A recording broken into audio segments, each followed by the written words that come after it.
So this is round 3 of the tournament, and here I'm playing against 1119 rated player.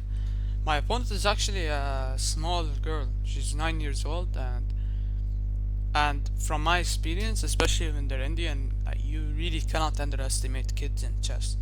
And again, you'll see why in a moment, because I mean these small little kids are very strong at times. So it's really no advantage whatever age your opponent is. I mean, unless they're like 2 years old, there is really no advantage.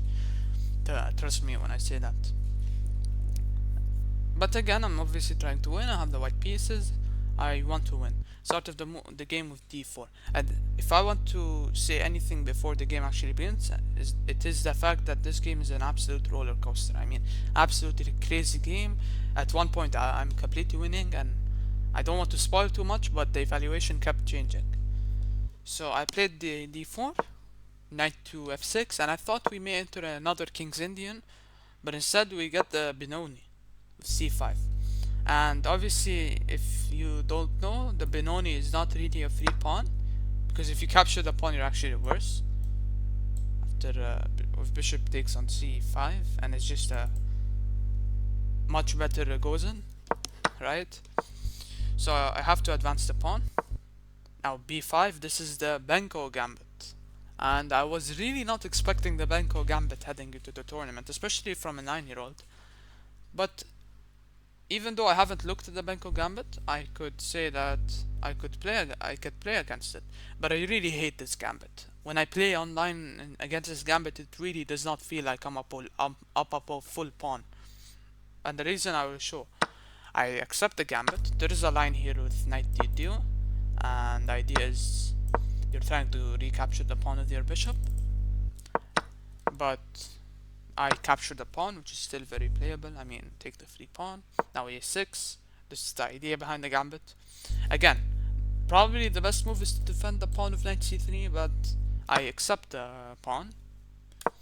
And I thought that bishop takes on a6 is nearly forced. The reason that this move is very strong is because let's say after normal development, now let's say g6, bishop d7, now e4. Now you can capture the bishop, and after king takes on f1, I lose my castling rights. But she surprises me and she plays g6 first. Now I was considering a7, but I mean I'm just giving up the pawn for seemingly no reason. You know, at least let her waste a move of capturing that pawn. I play e3 now, and so that because of when the bishop captures, now I can capture back with the bishop and I don't lose my castling rights. Now knight to c3, blocking off any queen a5 checks. And now after d6, I can just basically develop normally. I should have won to knight to f3, but I got way too ahead of myself and played queen a4. Now initially I thought the idea behind this is a queen trade with a core, which could benefit me, because in any endgame this will be advantageous for white. And you'll see why I really want to get queens off the board, because the Benko gambit creates a lot of pressure against white. Really, you sacrifice a pawn for very big pressure. But the thing is, she doesn't have to queen trade. She can drop the knight back, and I saw this move, but I thought, like, what's the worst that can happen? It's actually undeveloping a piece. I played knight to f3, and now again there is the standoff. But the only really good discovery is knight to b5. But now after I drop the queen back and a3, there is really nothing too scary here. So I don't really move the queen. I just play knight to f3, trying to get my pieces out. Now bishop to g7. And the reason you have to fianchetto the bishop is because, I mean, you can never, let's go back a couple of moves. You can never really play a6. I mean, a4. How are you going to develop this bishop exactly? c4 would be a massive weakening move. Queen to e2, I mean, very weakening. It really is against the whole idea of the Benoni defense. So you have to develop on this diagonal. So g7 is obviously the most common place for the bishop. Now I castle, she castles, and we got this position where basically my whole idea is I need to get this pawn rolling. There is no way to make progress on the king side, Everything is well protected, no weaknesses whatsoever, and the center is locked. There is no way to push for a pawn break such as e5 because number one, it's well protected, and number two, that would weaken d5 massively. And so if I can't play on the center, I can't play on the king side. I need to play on the queen side and get the only asset that I have, which is the passed a pawn. But here's the thing: this a pawn is just extremely hard to actually take advantage of. Black can always blockade it with the knights, with the rooks, and if you could get something like a queen on c7, a rook on b8, and just secrete this insane pressure on these two pawns, it's really hard to move these pawns. And again, if you got a rook on b8, I can never move my bishop because this pawn would hang, and I can never really play b3 because that's a massive weakening of this diagonal. I mean, imagine if I don't have a pawn on b2, it's on b3. It's just massive, massive, massive pressure from the bishops, from the rooks, and now you can start to get a sense of why I said it really does not feel like white is up a pawn here. Black has enormous compensation, which is why I think the Benko gambit is very, very underrated.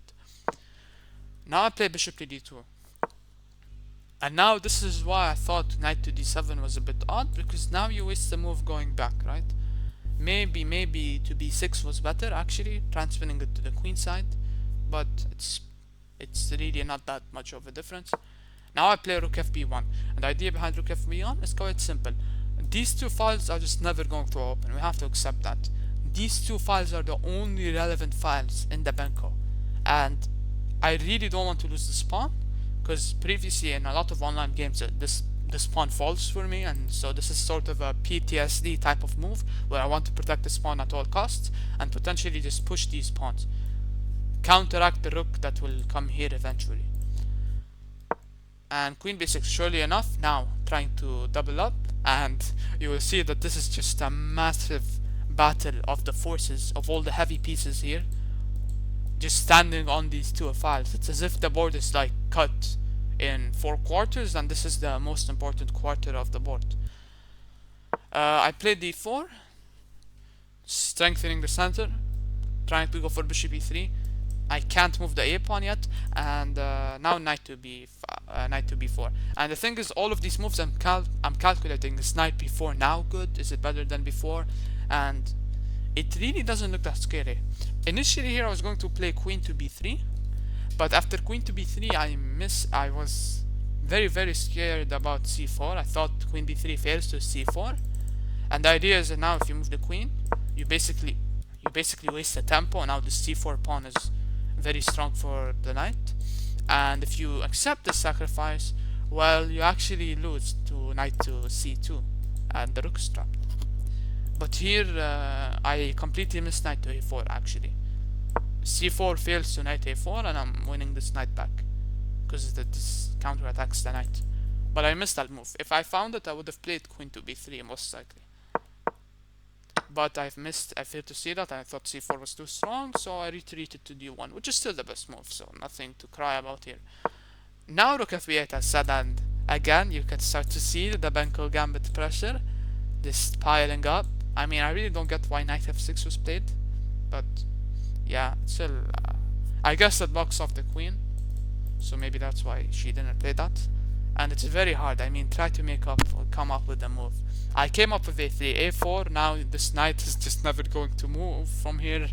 I mean, does it really feel like white is up a pawn? I have to kick this knight out, and I spent a lot of time before kicking the knight out. And the reason I eventually did kick the knight out is because I thought a6 was the only playable square. But she shocked me and she went to d3, all the way to d3. And don't get your hopes up. Although the computer says this is best, this is objectively a mistake, and I show you why.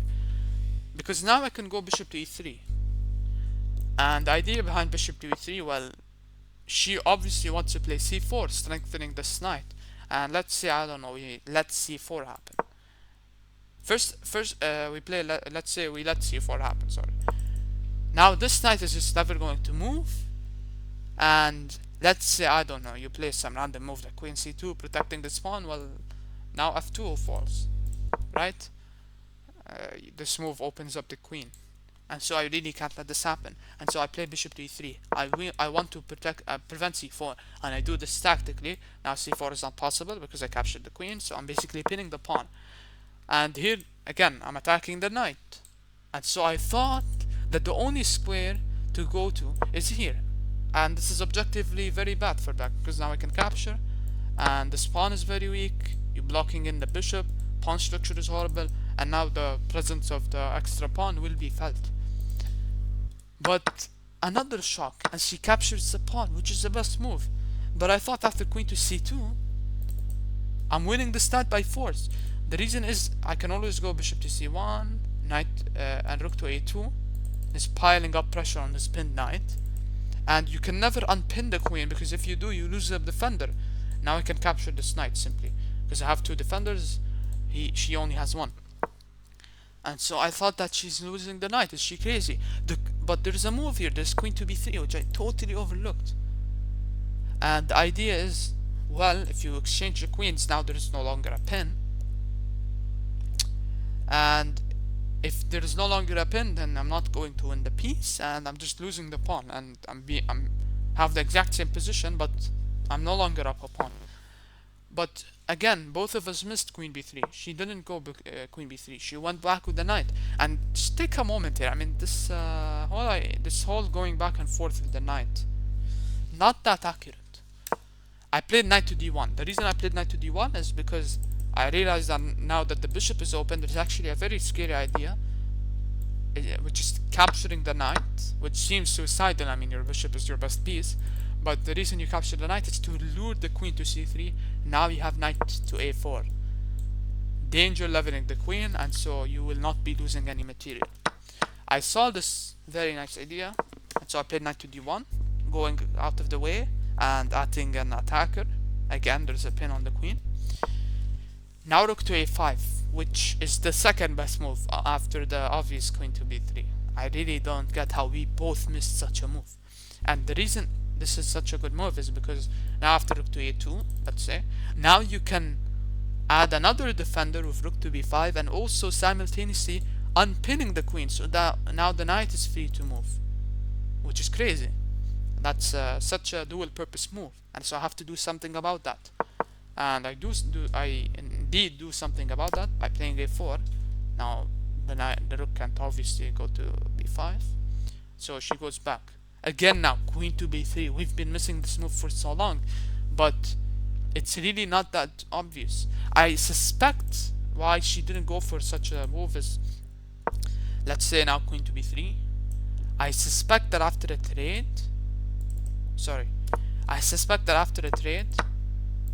and a rook to a2, I suspect that she thought that she's losing the rook.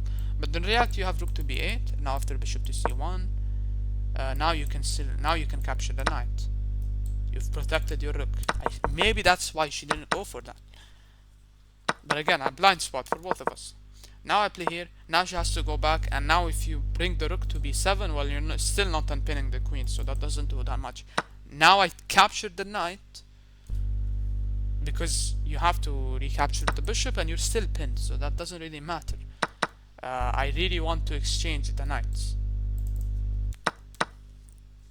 I go rook to a2, and bishop to c1 is going to come. She defends, and here's the critical moment of the game. Now I was thinking about bishop to c1, but I quickly ruled that out, because after takes, I'm losing the queen. So I ruled that out. And here I started to think about taking the bishop, which I ultimately did. But what I was also thinking about, and it's very strange that I didn't play this move. It was such a psychological warfare. I was going to play knight to d2, because if I capture the bishop with the rooks, now he gets the two rooks, and after queen to d1, bishop to rook b1, bishop to c1, you could see that the position is actually quite passive. But I thought about this position, I thought, what's the worst that it can get? But it's really bad, as you will see. I didn't end up taking the bishop, but I should have played knight to d2, which was what was originally planned, because now I can go to c4, Again, knight to e5, stopping that doesn't work because I have f4. And you can go here, it doesn't really matter, I'm just going to here. Sorry, that's not the move. I don't know why that's not good. Oh yeah, okay, I understand. Because if you go here now, you have potentially c4. But you know, I'm not forced to play f4. I can still go maybe bishop to f4. So it's not that big of a deal if knight e4 occurs. And I thought that maybe his queen can cause problems. I assume that's why I didn't go for this. But I should have went for this 100%. I was like, you know what, let's exchange as many pieces as possible, and after rook to b1, go bishop c1. What's the worst thing that can happen? Again, I can't go queen to c1 because I lose to the skewer. But she plays c4, and I got a little bit scary with this pawn coming down the board and rook b1 ideas. Again, it will take me forever to evacuate the king. And I play bishop to c1, best move here. Rook to b1. Obviously, you're trying to go here and stack the rooks on the open file. Initially, I was going to play queen to c2, and rook to b2 is not good because I just capture it and I merge up a piece. So you have to play rook to a1, and I thought that after knight to d2, I'm preventing rook b1 because rook b1 would just be a disaster. But again, I find the best idea, but I don't go for it for I don't know what reason. In my mind, I was like, you know what? Why don't I just go for knight to d4, and after rook to a1, I can play knight to b5, physically stopping the rook from going to b1. I thought this was good, and I thought that the c pawn is now out of the game because if you ever push it, I can capture it, and I could also guard the b1. But here's the thing.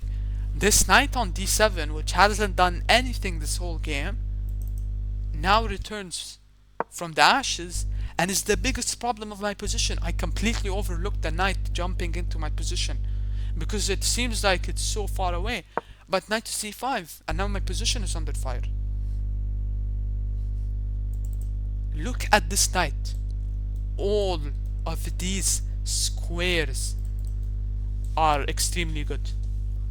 I have nothing. I have nothing to stop knight d3 and rook c1. I literally have no response to that.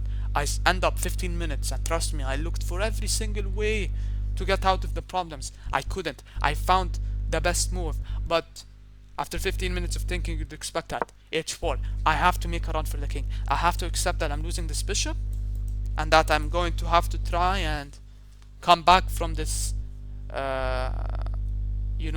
bottling such a great position. Now knight to d3, I mean knight to b3, knight to d3, doesn't really matter. And you see the idea behind h4. I can't really play f4, because if I play f4, I mean, that doesn't even allow my king to escape. And I can't really go g4, because now after here, there is always knight to f5 checks. Like now if I, let's say, go here, this doesn't work, knight f5. This doesn't work due to knight e1. And I guess I have queen to d2, but why allow these checks? Why not just go for the safest option, which is h4? Trying to go h5, softening up the structure. Now he goes knight to d3, she goes knight to d3, I run with the king, now she captures, and now I play queen to d2. And now you see the idea behind moving the king, so that I can actually move the queen and don't lose it, activating the queen as much as possible, and protecting this pawn as well. She goes rook a1, and now I have to play actively. I calculated a bit. I have literally under 2 minutes. Queen to a5. Let's go defend this pawn. And now after you capture this pawn, I'm going for your e7 pawn. Again, I can't play rook a7. That'll be a very bad blunder because he can sacrifice the rook. It's not really a sacrifice because I'd be losing my queen. So I have to attack the rook from c7. And now I thought that you will play rook e8, and now I play here. He will move the king, and I'll go here, and and life goes on. Instead, she doesn't make an attempt of defending the pawn, allows me to capture this pawn. She captures my pawn. Now this c pawn is maybe strong, but I defend this pawn, and now I capture this pawn at the knight, which took the most natural move to me with like under a minute on the clock, trying to win this pawn, but I missed rook a7, which would defend the pawn from behind the queen. That'd be a very strong reply because you'll kick my queen out. Instead, she gives this check, and again I blitz out h3, king h3. I have under a minute. I can't waste my time thinking about which square is better, g3 or h3. My idea was that, well, there is really no good checks, and I can always play g3 against rook a3. And she plays knight to h6. I don't know, maybe she missed rook a7. She's trying to defend the pawn with the knight. But that allows knight to e1. Knight to e1 is very strong. I know it's an accuracy queen to g5, but you can't blame me. I have under a minute.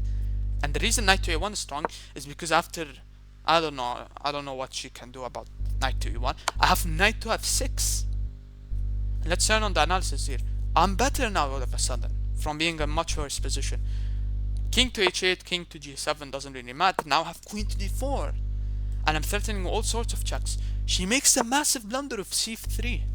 Her idea was, well, if I move the knight, she has f6. Under 30 seconds here. If I play knight to g4, insta win. Just completely win it. Because if you move the king, now I capture this knight.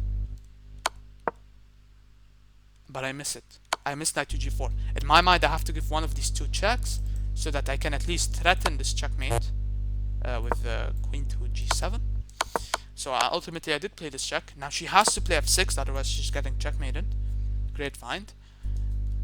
Unleashing the defense of the rook. Now I capture the knight so that I can potentially have other discovery checks. And now she plays knight f7, a great move. And in this position I was so close to losing. And you're like, what? You're winning. You're not winning, you're better according to the evaluation. Here I was going to grab this pawn. I'm physically about to grab this pawn, but in the last second I realized that this loses to rook a3. And in over the board chess, if you touch a piece, you have to capture it. If you have a legal move to capture it. But luckily I retract my hand at the last second. No contact was made. I don't have to capture. I go to d4, and here I thought that she has to go rook a4, and I'll go, I don't know, queen to c5, and life goes on. But instead, I don't know, maybe she missed that. I don't know what happened. She goes to e7, and she's scared of knight to h5, right? She's scared of knight to h5 check and checkmate. She's scared of that move. I do play knight to h5. Now you have to block with one of these pieces. She chooses to block with the knight. But this proves to be fatal, because with under 10 seconds, I'm literally shaking. I touched my queen here, but I'm reaching for my pawn. I touched the queen by accident, but it's very clear that my intent is to push the pawn, so the player didn't really say anything. I pushed the pawn, and now you have to go to e6. If you go to e8, I again push the pawn again, and the idea is if you move the rook, I promote, and if you play rook to e6, sorry, if you move the rook, you promote, and if you block, then I win the knight. But you really have to go back, by the way, because after this move, and then knight to f4, great find with 10 seconds on the clock. I'm just playing purely off increment. She has to go back. Now I play d7, and this position, even though I have very low time, my opponent trusted that I can win this position up a knight, because again, you don't want to allow promotion, you have to block. After winning this knight and going here, I'm basically winning much, like very, very easily. These two pawns are too much. And one funny line is c2, knight to e6, allowing this queen, this pawn to promote, because I have checkmate. So very interesting to play. And in such a rollercoaster battle where I was winning, then she was winning, and then the evaluation kept changing every move, I emerged victorious. And very well played from this little girl. I mean, she is very talented at chess. I emerged with 2.5 out of 3 thus far.